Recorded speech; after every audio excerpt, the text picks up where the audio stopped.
We're at the Jackson Lake Lodge in Grand Teton National Park in Wyoming. For 2 days each year, this magnificent building hosts central bankers from around the U.S. and the world for discussions on future economic and monetary policy. Interest rates are always on the agenda here. That's particularly true this year. The Teton Range, obscured by smoke from recent wildfires, is a perfect backdrop for a conference that's held behind closed doors and involves bankers whose plans for the economy are never crystal clear.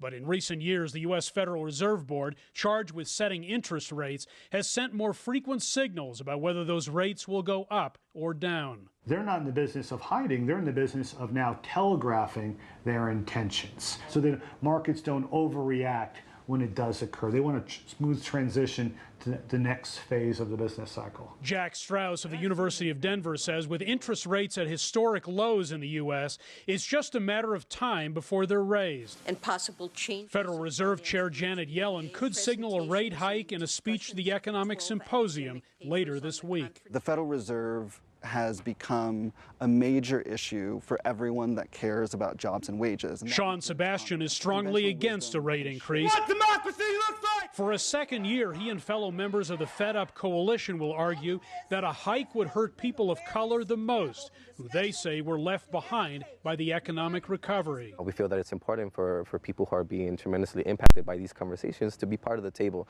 or at least be a part of the same space in which these conversations are taking part. Fed Up also claims the Federal Reserve doesn't represent American society. Those big decisions right now are being made by 12 regional reserve presidents and 5 members of the Board of Governors. That's 17 people, 16 of whom are white. So we think that's just really fundamentally unfair. The dislike of some of the Federal Reserve, I think, is misplaced. Strauss says the Fed remains the most important economic player in the U.S., one he thinks should plan now for the next recession. The U.S. economy will start to slow down and will stop. So what will we do next? You have to plan ahead because you just can't make things up, like snap your fingers. But with rates so low, what options does the Fed have?